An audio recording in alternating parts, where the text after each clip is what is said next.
CEAP, Centro Espírita Altivo Panfiro. Uma casa de amor. Boa tarde aos companheiros aqui presentes. Boa tarde também aos que nos ouvem de casa. Que tenhamos uma tarde de estudo muito proveitoso. Estamos iniciando a nossa reunião de quarta-feira, das 15 horas. Às quartas-feiras nós temos 3 reuniões, uma às 10 horas da manhã, a outra neste horário e a outra às 19 horas. Todas as 3 reuniões, durante elas nós temos o trabalho da cura. Nas 3 reuniões temos o trabalho da cura. Então a gente sempre pede às pessoas que estiverem necessitando de algum atendimento, seja na parte física, seja na parte emocional, que gostaria de tomar o passe de cura, que após a reunião permaneça no seu lugar, que um médium da casa irá conversar e ver da necessidade do passe de cura e dar as orientações necessárias. Temos reunião pública também aos sábados, às 10 da manhã e às 5 da tarde. Às 10 da manhã temos simultaneamente o nosso trabalho da obra social Antônio de Aquino, que funciona lá atrás no telheiro com os adultos e as crianças e os jovens divididos nas salas de acordo com a idade, todos envolvidos com o trabalho de evangelização. É um trabalho muito importante. A gente sempre recomenda que os pais tragam suas crianças para a evangelização, porque é um trabalho que ajuda muito na educação da criança, na formação do jovem, porque eles ouvem o tempo todo sobre Jesus, sobre Allan Kardec, sobre os bons espíritos, e com isso eles vão abrandando sua maneira de ser, seus pensamentos, suas palavras, seu vocabulário. Isso é muito bom e é muito importante. Nós temos depoimentos de mães que dizem que as crianças se acalmaram muito depois que começaram a frequentar a evangelização. Então isso é importante que a gente participe. Nós temos no sábado pela manhã a obra social e que a gente sempre pede o auxílio de quem puder colaborar, porque as famílias, todos quando chegam, tomam o café da manhã e antes de sair almoçam.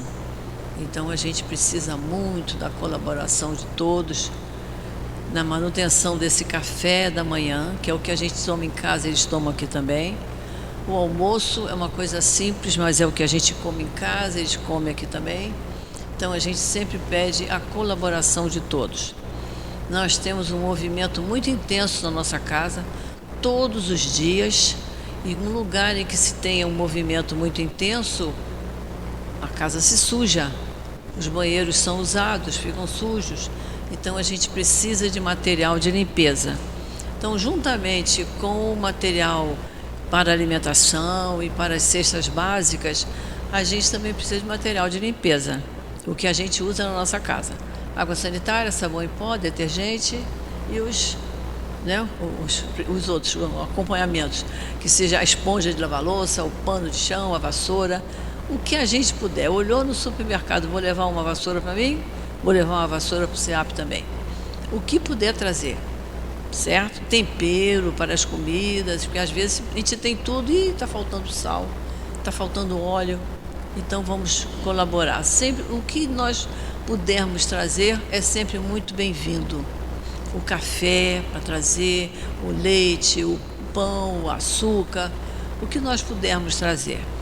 Temos também os cursos da nossa casa, de domingo a domingo.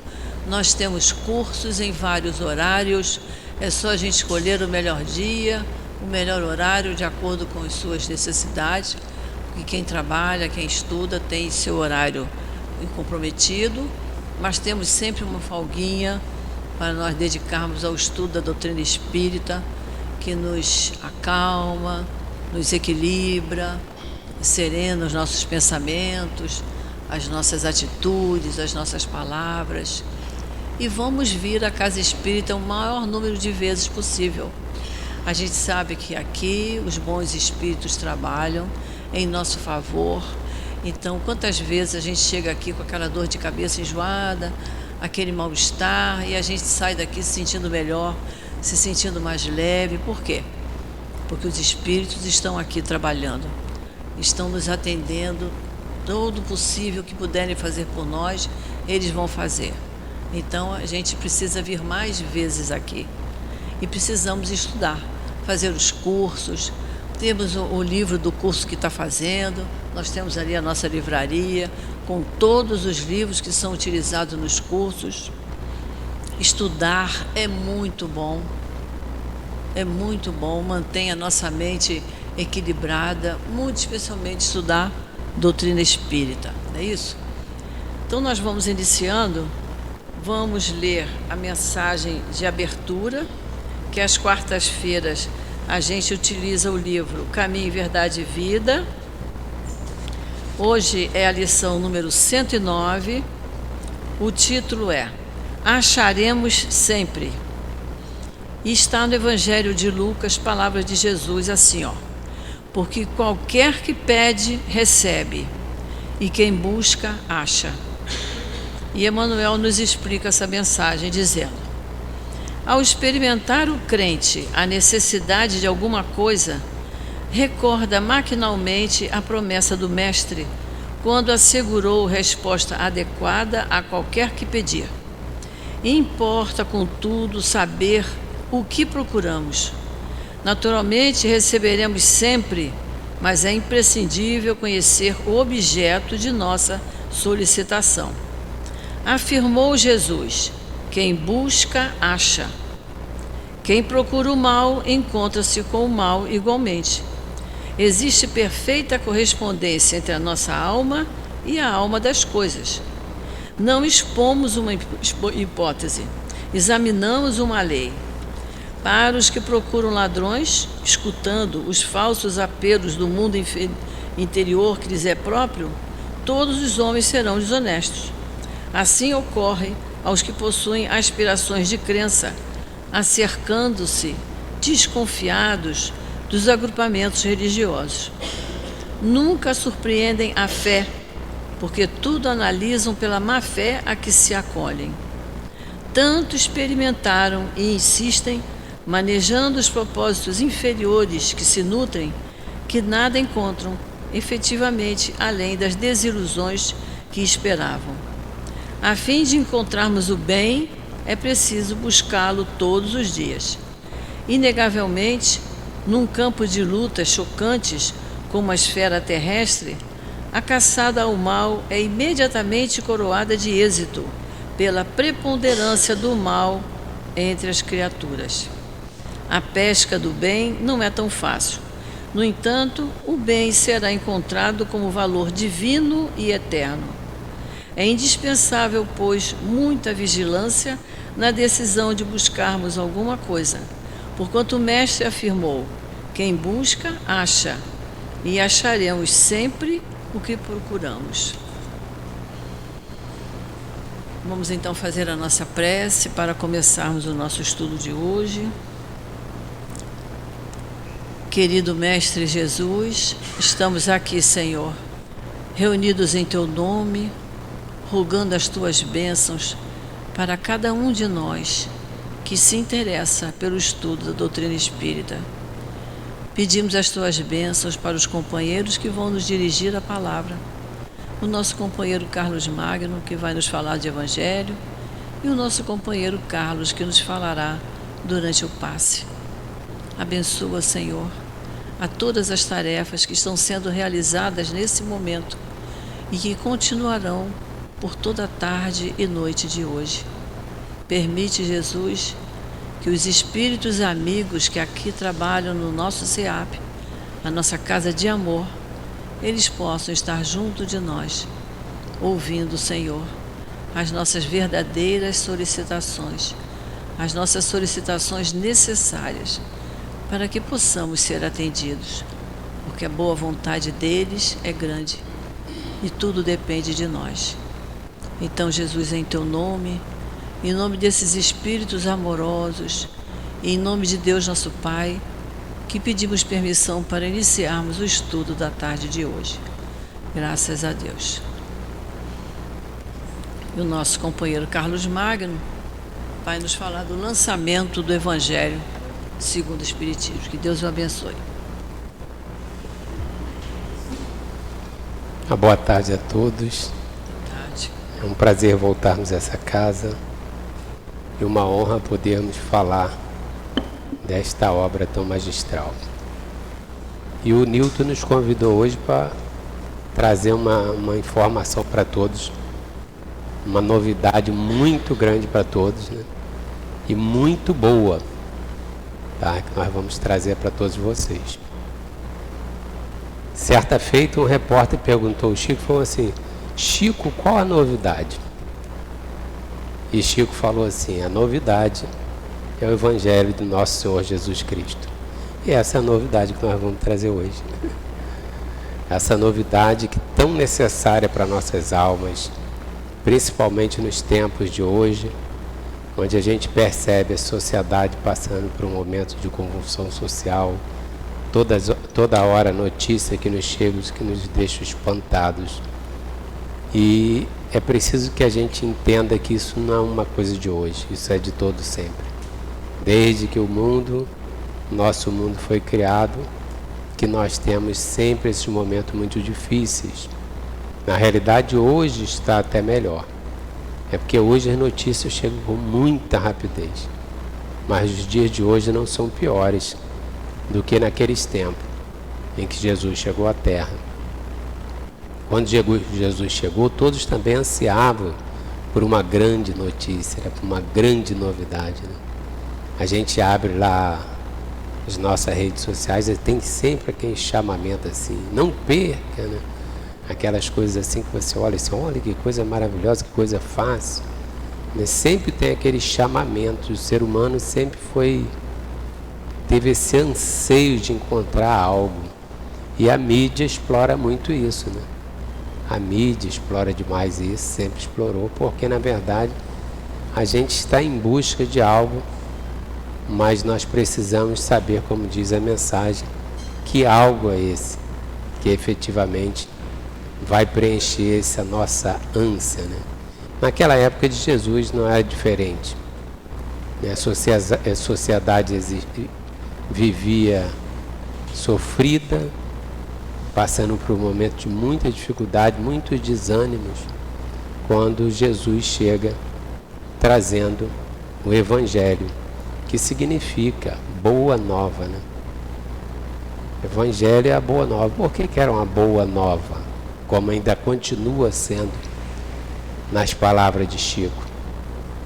Porque o Evangelho, ele não é um texto para ser decorado, para ser compreendido. Ele é uma mensagem para ser vivida. Então, enquanto nós não conseguimos vivenciar essa obra, ela continua sendo uma novidade. É porque nós estaremos sempre nos deparando com algo que estará nos testando nas propostas da vida. Então, assim foi. E Jesus, então, se ele trouxe o Evangelho de Jesus, o seu Evangelho, a sua boa nova, né, essa mensagem tão maravilhosa, se ele trouxe, por que necessidade de existir um livro intitulado O Evangelho segundo o Espiritismo? Porque o próprio Cristo falou que esse Evangelho dele, essas mensagens dele ficariam esquecidas. Jesus, como um espírito com a condição já de... Fugiu minha marcação. Com a sua condição de espírito iluminado, já conseguia prever. E no capítulo 6 desta obra, que nós vamos falar hoje, é intitulado Cristo Consolador. E aqui vai falar deste Consolador prometido, onde Jesus falou assim quando os seus discípulos estavam tristes, sabendo da sua partida: se me amais, guardai meus mandamentos. E eu rogarei a meu Pai, e ele vos enviará outro Consolador, a fim de que fique eternamente convosco. O Espírito de verdade, que o mundo não pode receber, porque não o vê e absolutamente o não conhece. Mas quanto a vós, conhecê-los eis, porque ficará convosco e estará em vós.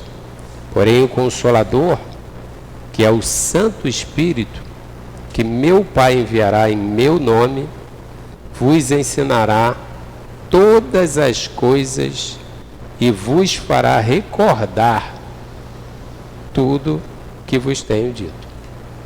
Ou seja, se Jesus falou que nós necessitaríamos recordar, você só se recorda daquilo que você esqueceu, certo? O que ficou esquecido. O que não está esquecido, você não precisa recordar. Então Jesus já sabia de antemão que aquela mensagem que ele estava trazendo era uma mensagem que se perderia pelo tempo em razão da imaturidade da humanidade. Por isso que Jesus traz a sua mensagem em forma de códigos, em forma de parábolas, porque sendo assim ela atravessaria os tempos e estariam sempre ganhando uma nova interpretação, sem perder a essência do que ele queria passar a todos nós. E na verdade o que Jesus trouxe, qual era essa boa nova? O que Jesus vinha trazer de novidade para aquela sociedade? O que Jesus vinha trazer de novidade na realidade era a esperança que estava perdida. Então era preciso que aquelas pessoas entendessem que aquele estado deles era passageiro. Então o grande ponto desta boa nova que Jesus vem trazer é a mensagem da esperança no futuro melhor e fora desse plano, né, entendendo que esse plano é passageiro, e de que o amor é o grande endereço da felicidade. Então essa mensagem não mudou em nada. Nós vamos perceber isso nitidamente quando nós interpretarmos essas lições que Jesus nos traz. Mas nós vamos começar a falar, antes de mais nada, desta personalidade aqui, né, que é o nosso querido Hippolyte Leon Denisard Rivail, o nosso professor Hippolyte, o nosso Allan Kardec. Então é importante a gente entender isso para a gente saber a quem foi legado este Consolador. E este Consolador foi o quê? A terceira revelação. Houve a primeira revelação com Abraão se firmando em Moisés, que era a ideia daquele Deus único. Depois vem o próprio Cristo trazendo a mensagem do amor e prometeu essa terceira revelação, que viria de que forma, como nós vimos? Em espírito e verdade. Então desta vez nós não teríamos mais esta revelação sendo trazida à humanidade através de uma pessoa, porque as pessoas são falhas. Assim ficou bem caracterizado, né? Porque Jesus traz a sua mensagem, mas aqueles que deram prosseguimento, obviamente os seus discípulos mantiveram, mas à medida que eles foram partindo para a espiritualidade, por isso que ele frisou: quanto a vós, conhecê-los eis, porque já estava neles, permanecerá em vós. Então ele já sabia que eles já estavam amadurecidos o bastante, então eles já saberiam dessa mensagem, como sabiam, né? Mas ele sabia que ela se perderia. E daí a humanidade atravessa todo esse período em que o Evangelho ficou completamente esquecido, né? Se nós pegarmos as mensagens pós-cristianismo até a chegada de Allan Kardec, a gente vai ver de tudo menos cristianismo, mesmo aquela essência do que Kardec trouxe. E aí chega então a este moço que nasceu na França e que foi um espírito extraordinário, realmente um espírito escolhido a dedo, né, pelo próprio Cristo. Porque Kardec, ele já começa desde sua infância. Kardec já era um espírito com evolução enorme. Kardec, com 7 anos de idade, já falava vários idiomas. Depois, muito novo, ele foi para a escola de Pestalozzi, que era a escola que ficava na Suíça, né? O Instituto de Yverdon, na Suíça. E lá, junto a Pestalozzi, ele se tornou um grande pedagogo. Inclusive, muito em tenra idade. Kardec, 14 anos, já ensinava os seus colegas que tinham uma dificuldade, já ensinava todas as matérias. E isso é curioso, porque o Kardec não dominava apenas uma área. Ele conhecia das exatas, mas não era bom na linguística, mas não era bom nas humanas. Não, ele conhecia de tudo. Era realmente uma sumidade. E muito jovem, ele já substituía Pestalozzi, que hoje em dia seria uma Harvard, né? Ele já substituía Pestalozzi na sua ausência, assumindo toda a responsabilidade do Instituto, né? Isso em torno de 19 anos, depois com pouquíssima idade, se eu não me engano, em torno de 24 anos de idade, Kardec já escreve um tratado, que é uma obra raríssima, que era o Tratado de Reforma do Ensino Público da França. Escreveu obra de aritmética, gramática francesa, sabia de anatomia, fisiologia, astronomia, ou seja, realmente era um espírito com uma capacidade espetacular. E por que eu estou falando isso? Porque se a gente for olhar, toda a obra de Jesus é uma obra evangélica, ou uma obra pedagógica, né? Todo o evangelho que Jesus traz, ele é pedagógico, né? Nós já falamos aqui em certa ocasião, né? Jesus partia do concreto para o abstrato, né? Do conhecido para o desconhecido, que são procedimentos de uma pedagogia muito mais avançada do que aquela do seu tempo. Então, Jesus usava elementos daquele povo, daquela cultura, daquele hábito. E, posteriormente, para que a sua obra retornasse, precisaria realmente da figura de um grande espírito que, além dos aspectos morais, também tivesse uma competência pedagógica. Porque nós não temos, assim, às vezes, muita noção do que realmente é um espírito conseguir, em tão pouco tempo, compilar conhecimentos que vai ficar para a eternidade. Porque nós, certamente, ainda estaremos reencarnando várias vezes para estudar essas obras de Allan Kardec. Então era necessário que fosse um espírito com muita capacidade pedagógica, e Kardec foi, assim, um grande pedagogo. E, ao seu lado, tinha também uma grande professora, uma grande mulher, né? A Amélie era realmente um espírito maravilhoso, que deu toda a sustentação também necessária. E Kardec, ele era um homem de ciência, né? Ele foi um grande pesquisador do magnetismo. Quando Kardec se encontra com o espiritismo, lá por volta de 1854, ele já era conhecido, um grande estudioso e pesquisador do magnetismo. E foi através de Fortier, também um amigo também estudioso, que ele começou a entrar para esse campo do espiritismo, não que não existia, né? Mas da pesquisa desses fenômenos espíritas, que ele então começa a mergulhar. Então vejamos, 1854 ele começa a entrar em contato com as tal mesas girantes, né? E um pouco tempo, 1854 até 1869, quando Kardec parte. E ele começa a mergulhar e se dedicar integralmente. E quando nós falamos integralmente, é integralmente. Ou seja, quando ele não estava nas suas atividades laborais, ele estava dedicando-se a receber milhares de cartas, que às vezes a gente não tem noção. Você pega o Pentateuco, você pega o Livro dos Espíritos, né, com suas 1019 perguntas, aí você fala assim, poxa, Ah, mas ele veio recebendo os espíritos, né? O espírito já deu assim, ó, escreve aí, primeira pergunta. Não foi isso, não.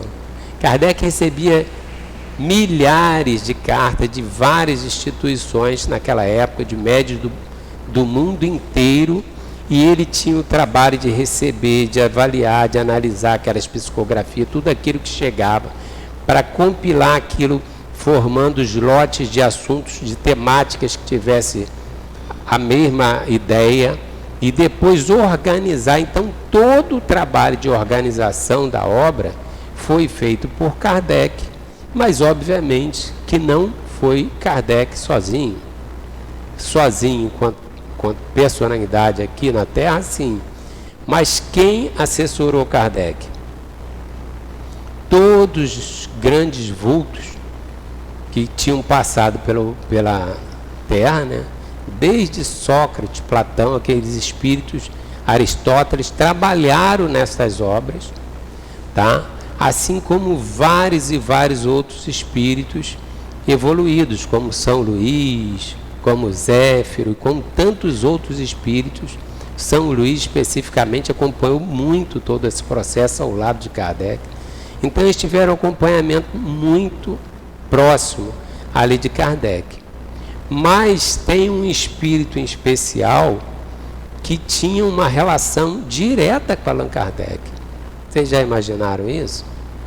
Porque pensemos nós, você vai desenvolver uma grande obra, e você é o dono dessa grande obra, né? Dono entre aspas, né? Mas é ali o CEO, vamos dizer assim, né? E aí você vai deixar que todos aqueles profissionais de baixo entrem em contato, mas você não vai ter uma relação com aquele que é o principal arquiteto, vamos dizer assim, dessa obra? Certamente que sim, você vai passar todas essas ideias para ele. E Kardec foi assessorado pelo próprio Cristo. Jesus assessorou diretamente Kardec, né? Jesus ali se intitulou como a verdade. Quem é a verdade? Quem que se intitulou a verdade lá atrás? Que falou assim, eu sou o caminho, a verdade e a vida. Jesus. Então Jesus, ele obviamente coordenou tudo isso aí, todo esse trabalho maravilhoso que chegou até nós, essa obra maravilhosa. E o Evangelho segundo o Espiritismo em especial, ele vai encontrar Kardec depois que já tinham sido escritas duas obras, o Livro dos Espíritos e o Livro dos Médiuns. Até então, como nós estávamos vivendo um momento positivista naquela cultura europeia, que basicamente era os holofotes da Terra, né? E Paris, cidade da luz, né? Então, ali naquele momento de positivismo, toda aquela ideia, enquanto chegou o Livro dos Espíritos e o Livro dos Médiuns, foi muito bem recebido pela comunidade. E aí aquilo era muito debatido, era muito discutido. Mas quando chegou o Evangelho segundo o Espiritismo, causou um impacto muito grande, porque a comunidade ocidental, quase como um todo, era uma comunidade católica. Nós sabemos disso, né? E era um catolicismo ainda muito dogmático, muito rígido naquela época. Tanto que nós mais tarde vamos ter o Auto de Fé de Barcelona, onde é queimado os livros em praça pública a mando do bispo de Barcelona, né? Então, ou seja, nós estamos vivendo este momento. Então, quando Kardec vai começar a trabalhar nesta obra, ele está num momento muito ruim, está muito dodóizinho. Por quê? Porque ele já vinha esse tempo todo trabalhando com o quê? Com lamparina. O pessoal aí novinho não sabe disso, mas quem já está com... Né, o Thiago? Mas quem já está com a barbinha branca assim, pegou a lamparina. Eu peguei a fase da lamparina. Eu, como criança, já chegava aquelas horas assim, 18 horas e já acendia a lamparina, já acendia o lampião, né? E a gente sabe como é que era. Era um cheirinho bem desagradável de querosene, né? Então ficava aquela lamparina saindo aquela fumaça preta horrível. E Kardec, todo isso que a gente está falando, esse trabalho que ele teve, de receber livros dos espíritos, livros dos médiuns, trabalhar em cima disso, de responder carta, ainda tinha a revista espírita que foi publicada. Esse tempo todo Kardec ficava muitas e muitas noites sem dormir e trabalhando com a lamparina, lendo aquelas cartas e respirando aquela fumaça. Então ele já estava com um probleminha de pulmão, né? E já estava com problema de coração, já tinha infartado. Aí falaram assim, vamos dar uma férias para Kardec. Um amigo sugeriu que ele fosse para uma casa de praia dele, e Kardec foi para essa casa de praia, né? E ficou lá fazendo o quê? Trabalhando. Ficou lá exatamente nesse período, até por recomendação espiritual. Vocês veem o quanto que essa obra é sagrada e importante. Foi sugerido que ele se recolhesse para poder trabalhar nessa obra com muito amor e com muito carinho. E Kardec foi para lá para poder trabalhar no Evangelho, ainda que tivesse dodói. E não se furtou a isso, ele trabalhava com afinco, com muito amor, apesar de todo o processo que ele estava passando. E quando ele começou a trabalhar nessa obra, ela surge inicialmente com a ideia de, ele estava procurando o nome, então ele ficou com a ideia de imitação do Evangelho. É que ele não queria botar o Evangelho, porque o Evangelho já tinha existido. E mais tarde foi orientado a ser colocado o Evangelho segundo o Espiritismo.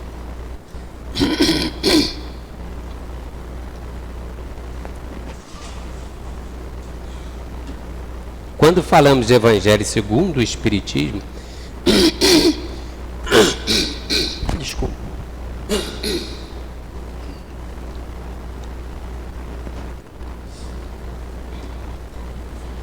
Quando falamos Evangelho segundo o Espiritismo, é uma leitura feita a partir dos Espíritos. Por isso que é segundo o Espiritismo. E aí, a grande riqueza desta obra está exatamente neste aspecto. Porque essa obra não é uma obra que veio através dos homens, mas veio através dos Espíritos. Então, 15 de abril de 1864, nós vamos ganhar esse presente da espiritualidade, nos trazendo esta obra magnífica. E aí é bom a gente entender alguns aspectos, para a gente entender que nem é uma imitação e nem é uma renovação do que Jesus falou. É uma leitura, né, vamos dizer assim, uma releitura daquilo que ficou perdido, a fim de que pudesse trazer à tona a essência do que Jesus tinha ensinado. Então, o que é importante a gente observar nessa obra é que aqui está escrito assim, Evangelho segundo o Espiritismo. Mas é importante ler esse pedaço de baixo. Com a explicação das máximas morais do Cristo, em concordância com o Espiritismo e suas aplicações às diversas circunstâncias da vida. Então, ou seja, não é apenas importante essa leitura, é importante as aplicações práticas disso. Então, nós precisamos entender a moral do Cristo e assimilar para que isso possa fazer uma transformação na Terra. Enquanto nós tivermos só conhecimento, nós estaremos patinando como está acontecendo na Terra. Ou nós temos dúvida disso aí? Quantas pessoas que têm conhecimento do Evangelho de Jesus? Muita gente. Você já imaginou se todos nós tivéssemos conhecimento do Evangelho do Cristo, já conseguíssemos praticar aí, vamos botar aí 10% efetivamente? Eu tenho certeza que não estaríamos mais nesta condição de penúria que ainda nos encontramos na Terra, né? Então essa obra ela vai ser dividida em 28 capítulos, tá? E tem algumas questões muito bacanas aqui. Tem o prefácio. Esse prefácio é muito interessante, que é eles utilizaram a própria fala do Espírito de Verdade para trazer esse prefácio. É muito bonito, tá? E nós temos aqui, a obra começa com os objetivos. Isso é muito importante. Por quê? Quando a gente vê aquela mensagem, que é importante buscar, mas é importante saber o que você quer buscar. Qualquer empresa, qualquer instituição, ela precisa estar muito bem traçados os objetivos. É o que eu quero com essa proposta. Qual é a proposta? Então aqui ela já traz os objetivos, como o primeiro capítulo aqui, o objetivo desta obra, tá? E qual é o objetivo?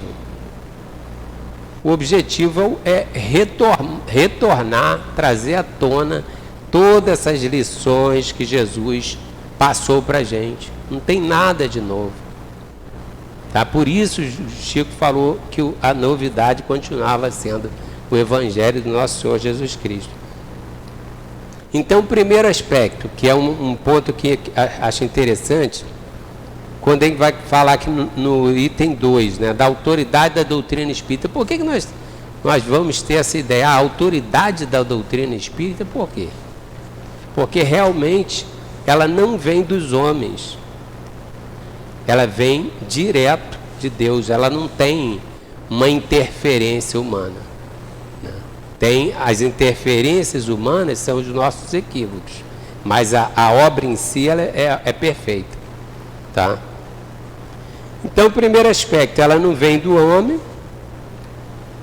é a simplicidade com que ela resgata do Evangelho de Jesus, porque o Evangelho, por um certo ponto, teve uma época que o Evangelho só era lido em latim e ficou misturado com outros conceitos dos fariseus, etc. Então, na verdade, quando ela traz a essência do que Jesus falou de forma simples. Não tem dificuldade para que as pessoas leiam e entendam o Evangelho. Né? A igualdade que Jesus já pregou, né? Porque ela foi tão interessante esse trabalho de Kardec, as obras básicas sempre foram muito baratas. E hoje você consegue todas as obras básicas de graça em PDF na internet. Então nunca se teve a ideia de obter lucro com a venda desses ensinamentos de Jesus, mas sim divulgá-los. Então é uma obra que está ali trazendo igualdade acessível a todos, tá? E a universalidade, que é um ponto também que compõe esse bojo dessa questão dessa autoridade. Por quê? Porque quando Kardec separava essas mensagens, ele percebia se aquelas mensagens estavam sendo passadas em todos os lugares. Ele não pegava, essa aqui está boa, gostei dessa não. Ele comparava e percebia se aquela mensagem tinha um caráter universalista de ensinamento, tá? E um outro aspecto muito interessante é a concordância, né? Porque não adianta você ter todos esses aspectos e isso está destoando, não tem uma concordância entre si, não tem uma concordância com os ensinamentos do Cristo. Então, necessário era que isso aí estivesse dentro mesmo daquilo que Jesus trouxe para cada um de nós. Depois, no capítulo 1, isso aqui foi a introdução, tá, gente? Toda essa riqueza da introdução. Depois, no capítulo 1, já vem a ideia de não vir destruir a lei. Porque quando Jesus chega, o que ele era cobrado? Se os ensinamentos do Velho Testamento se tinha se perdido. E Jesus fala, não vim destruir a lei, aqueles ensinamentos trazidos pelos profetas, trazidos por Moisés, mas dar-lhe cumprimento, porque a lei em si era maravilhosa. Se você pegar Gesiel lá do livro Paulo Estevão, né, que depois vai se tornar o Estevão, se você pegar Gesiel, desde que era Gesiel, antes de se tornar cristão, já era um ser maravilhoso, só com o conhecimento dos profetas e de Moisés. Então os ensinamentos sempre existiram de forma maravilhosa, mas era preciso dar cumprimento, tá? Nesse ponto aqui, eu acho que existe interessante, que vai existir uma conexão também do Livro dos Espíritos, nesse capítulo, falando de não vim destruir a lei, é porque o Espiritismo não vai jogar nada fora do Antigo Testamento, da primeira revelação, nem da segunda. Ele vai juntar todas essas revelações, trazendo agora a luz da espiritualidade sobre isso, mas sem desprezar nada.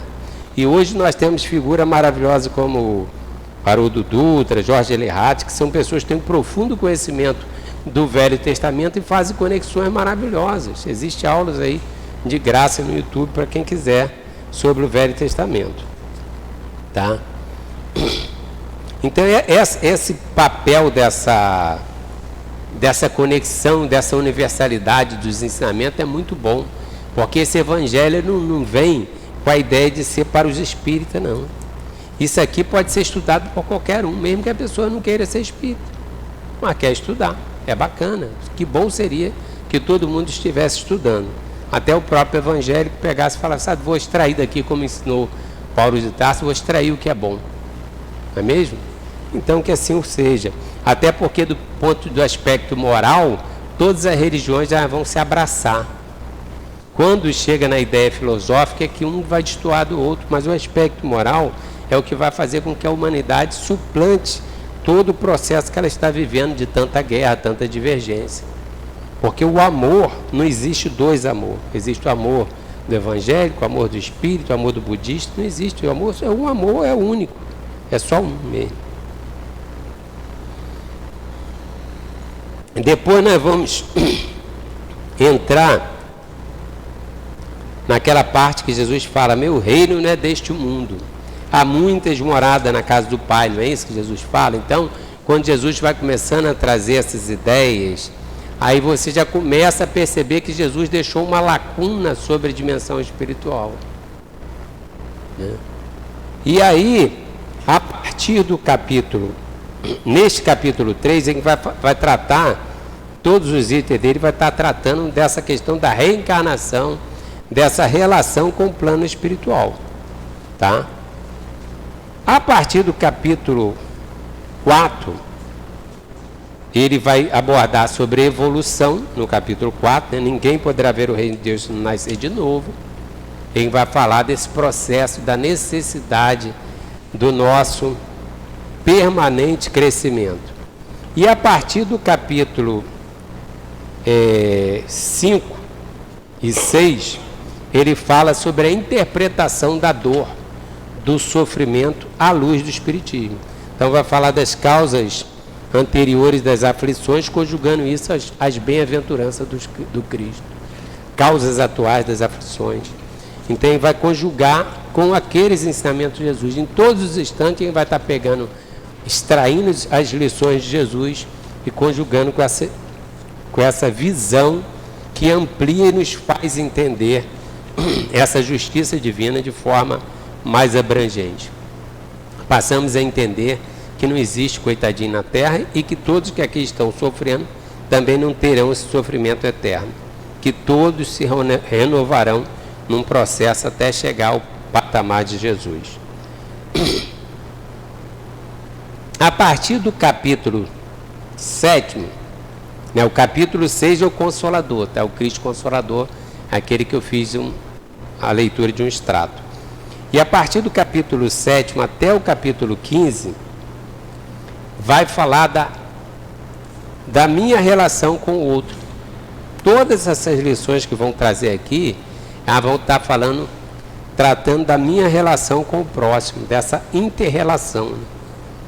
Então é bacana, você vai pegar o amor à próxima, amar vosso inimigo, não faz sua mão esquerda que dá a vossa mão direita e assim por diante. Então todas elas vão estar nessa relação. A partir do capítulo 16, ele vai falar desse intra-relacionamento, né? Que eu dentro desse processo da minha busca, da minha necessidade, da minha reforma. Aí tem sede perfeitos, muitos chamados, poucos escolhidos. Então, todos aqueles ensinamentos de Jesus que diz respeito a você perceber que você tem que construir a sua própria estrada, sua própria história. Você tem que saber o que você está buscando e perseguir essa sua busca, né? E aí vai até o capítulo 19. A partir do capítulo 20, é eu com a causa. Aí você amplia. Quando você vai trabalhando essa minha relação com o próximo, que é fundamental, essa minha relação comigo mesmo, esse mergulho interno, esses diálogos internos que eu vou fazendo para vencer, como ensinou Paulo de Tarso, né? Vencer o bom combate. Aí, a partir daí, eu tenho que também entender que eu preciso estar, se eu identifico isso aqui como uma grande mensagem e quero fazer parte dessa seara, aí vem a partir do capítulo 20, eu e a causa. A causa de quem? Do Cristo. Então vem falando sobre trabalhadores da última hora, fala sobre os falsos cristos, falsos profetas, não separeis do que Deus juntou, e aí por aí vai. Está trazendo todas essas lições maravilhosas e fecha com coletânea de prece espírita, onde eles vão trazer lições maravilhosas, orações nos ensinando a orar pelo inimigo, por quem está doente, por quem partiu. Vem nos dando uma orientação de como que a gente deve orar. Porque é muito curioso, para a gente parece estranho, nós que temos o hábito da oração, mas é curioso que você chega às vezes para algumas pessoas, a pessoa fala assim, eu não sei orar. Eu não sei orar. Mas como não sabe orar? Orar é você conversar com o Papai do Céu como você conversa com uma pessoa. É você trazer o que está no seu coração. Não tem mistério. Então aqui eles vão trazer isso de uma forma muito bacana, muito bonita. Mas aí eu vou pular aqui para uma parte muito interessante. Eu tinha marcado aqui, né? Mas ele resolveu fugir. Eu tenho uma parte aqui que ele fala do ponto de vista, que é no capítulo 2, o meu reino é deste mundo, tá? O ponto de vista. Então eu vou pegar aqui, porque eu acho que aqui tem uma síntese da boa nova que Jesus trouxe. Por quê? Porque, de acordo com o seu ponto de vista, ou seja, para onde você está direcionando a sua visão, que está dentro da ideia do objetivo, que está dentro da ideia da mensagem inicial, que é o buscar e achareis, você precisa saber o que você quer buscar. Não sei se já aconteceu com vocês, mas comigo em casa já aconteceu. Eu estou no andar de baixo, aí vou lá em cima buscar uma coisa. Quando chega lá em cima, eu não acho, porque eu não me lembro efetivamente. Aí, o que eu ia buscar, peraí, deixa eu voltar lá e volto. Ah, tá, isso que eu ia buscar e volto, aí eu acho. Ou seja, eu ia ficar o tempo todo ali e não ia achar nada, que eu não estou sabendo o que eu quero buscar. Então é importante a gente sempre recordar o que a gente está buscando. O que eu venho buscar na casa espírita? Será que eu estou vindo buscar só a solução para minhas dores físicas? Ou será que as minhas dores físicas são um reflexo das dores da alma? E eu preciso entender essa dinâmica. O que eu estou fazendo aqui? E eu preciso entender essa dimensão daquele que Jesus ensinou com tanta propriedade sobre essa felicidade eterna. E essa que deve ser a minha busca maior, né? Então esse ponto de vista ele é muito interessante, porque ele vai traçar exatamente isso. A ideia clara e precisa que se faça da vida futura proporciona a inabalável fé no porvir. Fé que acarreta enormes consequências sobre a moralização dos homens, porque muda completamente o ponto de vista sobre o qual encaram eles a vida terrena. Tem dúvida disso? Se você vive uma vida achando que a hora que você partiu, sua vida acabou, você não tem tantas motivações, a menos que você seja um ser extremamente ético, como é o caso do Leandro Carnal, né? Um ser materialista, mas que a gente admira por conta da sua postura, da sua conduta reta. Mas, via de regra, a pessoa se perde pelo caminho, quer gozar os prazeres incessantemente, porque acha que a vida vai acabar. Mas se você se você passa a entender que a sua vida não acaba, encerra-se a existência, mas que a vida continua, muda de figura. Que aí você começa a trabalhar todas as suas ações não mais para a expectativa de vida, né? 70, 80 anos, você começa a projetar para a eternidade. Eu agora vou planejar a minha vida para a eternidade. Então muda, e foi exatamente essa novidade que Jesus trouxe à humanidade. Olha, a vida não é só isso aqui, a vida vai continuar, tá? Ela vai prosseguir. Então, quando você passa a ter esse olhar, essa mudança do seu ponto de vista, de tirar da vida física e projetar para a vida espiritual, tudo muda. Efetivamente tudo muda. E aí você tem condições. E aí vai discorrendo nesse ponto de vista sobre toda essa relação que a gente passa a ter, e inclusive ele mostra o contraponto, né? Aqueles que se fixam aqui com a sua vida aqui na Terra. E aí ele encerra esse item dizendo assim: é o que sucede ao que encara a vida terrestre do ponto de vista da vida futura. A humanidade, tanto quanto as estrelas do firmamento, perde-se na imensidade. Percebe, então, que grandes e pequenos estão confundidos como formigas sobre um montículo de terra, que proletários e potentados são da mesma estatura,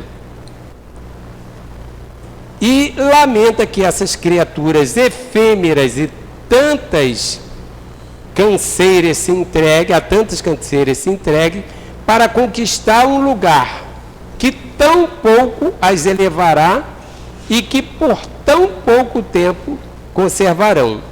Daí se segue que a importância dada aos bens terrenos está sempre em razão inversa da fé na vida futura. E aí eu convido uma reflexão, que a gente também não basta ter o conhecimento espírita ou espiritualista, que muitas pessoas com conhecimento espiritualista, mas que professam outras religiões, também passam a ter esse desprendimento das questões dos bens terrenos. Mas não basta a gente conhecer o espiritismo. Nós precisamos vencer uma outra etapa, porque nós trazemos muitas pendências de muitas e muitas existências. O que a doutrina espírita ela consegue fazer conosco é o seguinte: ela joga um holofote sobre o problema. Ela fala, está aqui o seu problema. Mas a questão de lutar para vencê-lo é de cada um de nós. Tá? Aí não é uma questão de nós simplesmente sabermos, porque conhecimento hoje em dia é extremamente fácil. Minhas crianças chegam lá com 2 dedinhos lá, papá joga no Google e me dá a resposta na hora, né, com imensa facilidade. Estão lançando um Android aí que ele vai ter uma capacidade de responder as perguntas com muito mais facilidade que a gente. Então não foi essa a proposta do Cristo, nós pararmos no conhecimento, em que pese sabermos que ele nos ajuda e muito no nosso progresso moral. Mas há que se pensar que se eu não envidar esforço para vencer as minhas questões, aí eu vou cair naquele ensinamento de Jesus, que deixou claro que muito será cobrado a quem muito for dado. Porque aí eu passo a ter conhecimento e me equivocar em torno daquilo. O tempo passa e daqui a pouco, quando eu me pego na velhice ou em algum momento da minha vida e percebendo que está chegando o fim, e aí a pessoa fala assim, meu Deus, e agora? Abençoada reencarnação que nos dará novas oportunidades, mas o ideal é que possamos colocar o óleo na nossa lamparina enquanto a noite não chega, para que possamos nos encontrar nesta núpcia com o tão sonhado Jesus. Então isso é fundamental que a gente faça. Para finalizar com o objetivo do que Jesus nos trouxe e do que esta obra nos traz, está na introdução, tá, gente? O objetivo desta obra é o mesmo objetivo de Jesus, tá bom? Então o objetivo dessa obra diz assim, aliás, eu estou tirando um recorte, tá, gente? Aliás, se o discutissem, nele teriam as seitas encontrado sua própria condenação, visto que na maioria elas se agarram mais à parte mística do que à parte moral, que exige de cada um a reforma de si mesmo, de cada um. Para os homens, em particular, constitui aquele código, isso aqui é um código, tá? Uma regra de proceder que abrange todas as circunstâncias da vida privada e da vida pública. O princípio básico de todas as relações sociais que se fundam na mais rigorosa justiça. É finalmente, acima de tudo, o roteiro infalível para a felicidade vindoura. Então, nós não fizemos propaganda enganosa. Está aqui a boa notícia que nos traz a felicidade tão sonhada. Mas nós precisamos entender, meus irmãos, e agradecemos imensamente a Jesus, essa pleiade de espírito que nos amparam, que a religião, ela serve como uma sustentação dos momentos difíceis. Ela serve como até uma vacina no propósito de você estudando e se preparando para algo que você possa encarar mais à frente que você não espere. Mas acima de tudo, nós precisamos colocar em prática, como aqui falou, no dia a dia, esse Evangelho de Jesus. Somente isso fará a diferença e a transformação tão esperada por cada um de nós. Eu assisti essa semana um vídeo que eu recebi da história de um rapaz, um cabeleireiro, que estava trabalhando, cortando cabelo, e alguém bateu no carro dele do lado de fora. E começavam a chegar as pessoas que trabalham num lugar conhecido, todo mundo conhece, e as pessoas chegavam e falavam, bateram no teu carro, bateram no teu carro. E é aquele bater no teu carro, vai lá tomar as dores, vamos tomar essa decisão. E a atitude a que nós somos sempre convidados é a pior, é a da violência. E ele falava assim, tá, tudo bem, já estou sabendo, e continuava a trabalhar. Daqui a pouco chegava, peraí, mas você não vai lá? Calma, rapaz, deixa isso para lá, vamos, deixa. Aí daqui a pouco adentrou a barbearia o rapaz que tinha batido no carro dele. E o rapaz, muito desconcertado, sentindo-se muito mal, falou, olha, eu bati no seu carro. E ele falou assim, você estava trabalhando, meu irmão? O rapaz falou assim, eu estava trabalhando sim. Aí falou assim, então vá em paz. Aí o rapaz perdeu ali o jeito, né? Ficou sem graça, falou assim, mas como assim? Não, eu quero te pagar. Você parcela aí, se puder, para mim, 6 vezes, eu vou te pagar, eu não quero deixar de te pagar. E ele falou assim, meu irmão, você estava trabalhando? Vai em paz, meu irmão. Nem foi ver o carro, o estado que tinha ficado. E aí o rapaz começou a chorar e sentou-se no sofá. Ele começou a conversar com o rapaz falou que tinha um filho deficiente, que estava com problemas sérios, se arranhava, estava numa situação muito difícil e ele já não aguentava mais. Então quem tinha saído de casa e tinha conversado com Deus, falando que ele precisava de um sinal, senão ele não aguentaria mais suportar a vida.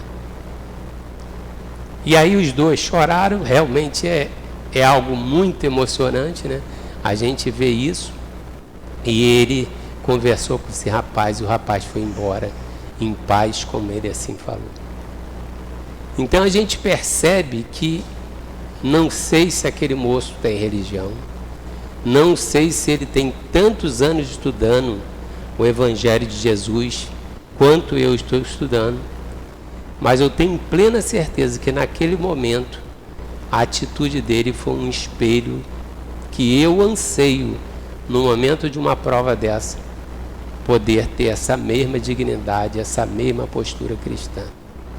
Se nós vivermos no mundo desta forma, com a não violência apregoada por um hinduísta, nós certamente conseguiremos ser cristãos de verdade.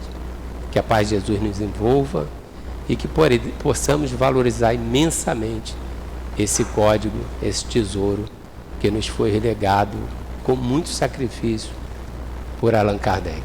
Muita paz para todos. Como foi bom para nós assistirmos aqui a palavra, o estudo do nosso companheiro Carlos Magno. E vamos passar a segunda parte da nossa reunião, que é dedicada ao trabalho de passe.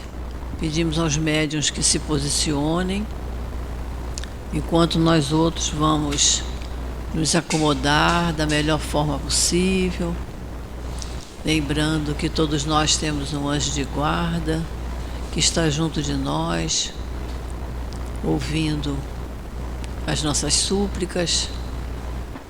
Vamos fechar os nossos olhos.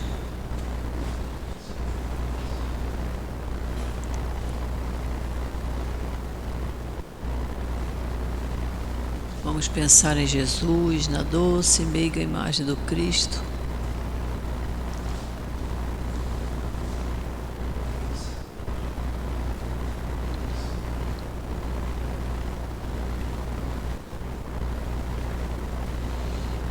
Querido Jesus, é chegada a hora do passe, Senhor, e nós te pedimos as tuas bênçãos para esse trabalho de amor. Que possam os mentores estarem junto dos médiuns, nos fornecendo os fluidos de paz, de saúde física, de saúde espiritual, os fluidos de que mais necessitamos, Senhor. Então nós te pedimos, Jesus querido, Jesus amado, que abençoe esta hora, a hora do passe. Assim como o nosso querido palestrante ao final mencionou, aquele que saiu e acabou colidindo no veículo do outro, antes de sair, ele pediu a Jesus que pudesse ajudá-lo diante das dificuldades que ele estava encontrando com o seu filho. Assim é a forma de pedir. Ele pediu e encontrou. A resposta veio imediata, ainda que por meio de um acidente. Aquele rapaz, o barbeiro, ele soube entender, ele soube aplicar a lei de Deus, a lei do amor.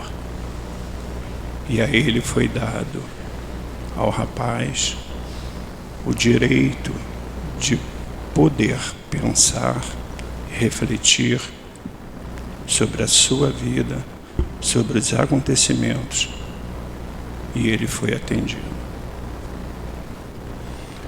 Nas vidas sucessivas, lá Jesus nos diz: não te maravilhes de haver dito, necessário vos é nascer de novo. Assim, queridos irmãos, todos os dias, quando levantarmos, à tarde e à noite, devemos fazer nossas orações e saber pedir. Pedir para poder ser atendido. Seja o pedido pelas palavras, seja o pedido pelo pensamento. Saibamos que Jesus, que o nosso Deus, é justo e soberano. E Ele nos dará tudo aquilo que nós pedirmos. Mas se o nosso pensamento for para o mal, receberemos o mal. Então que tenhamos em nossa mente, em nosso coração, o melhor, para que possamos receber o bem e o melhor. Que assim possamos seguir nossa evolução para a nossa vida eterna. Que Jesus nos abençoe, hoje e sempre. Graças a Deus. Vamos ouvir agora a mensagem do plano espiritual.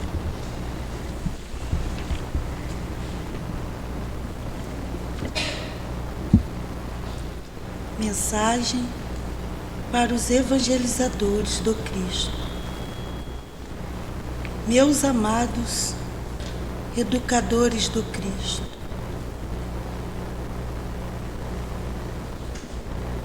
venho alertá-los ao caminho que cada um de vocês devem seguir. Para algum de nós, antes de reencarnarmos, nos comprometemos com a direção do orbe, com os espíritos superiores.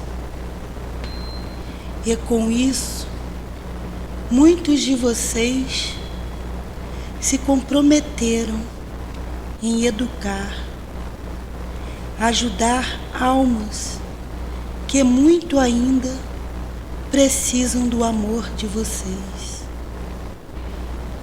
e precisam ser disciplinados, educados por vocês, para que amanhã tornem-se homens de bem, homens responsáveis. Vocês acham que estão no trabalho de evangelização? Por quê? Porque fizeram tudo certo? Já pensaram, porventura, são os mesmos que abandonaram? São os mesmos que em tempos passados deixaram de ajudar?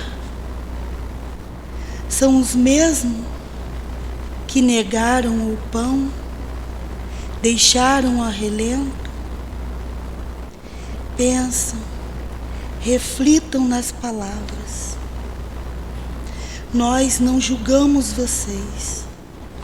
Também não estamos aqui para corrigi-los, cobrá-los, mas sim para orientar cada um de vocês. Nós sabemos, tem livre-arbítrio. Eduquem, sejam disciplinadores do Cristo. Cuidem, sejam cuidadores como o Mestre Jesus foi. Ame-os, mas corrige-os. Sejam firmes para que esses espíritos possam agradecer vocês mais tarde. E que vocês aprendam para que não venham a ser como muitos dos homens que falharam com suas nações, porque não souberam amar, não souberam educar. E o amor que tinham era um fútil, amor esse que foram capazes de se destruírem. Pensam que o codificador não amou? E o que acham do Mestre Jesus? Pois bem, eles foram firmes no que falava. O codificador também educou. O Mestre Jesus, o Mestre, até os que diziam doutores, ele educou.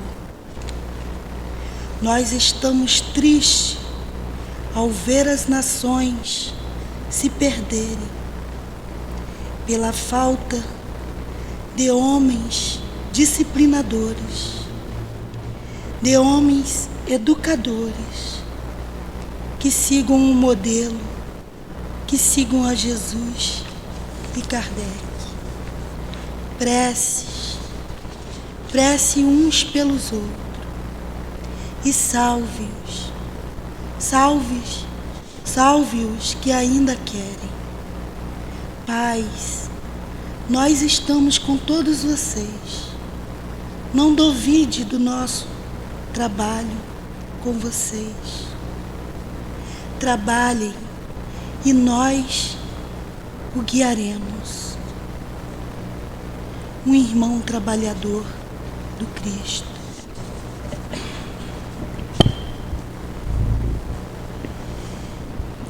Obrigado, Jesus, por tudo quanto recebemos nesta tarde.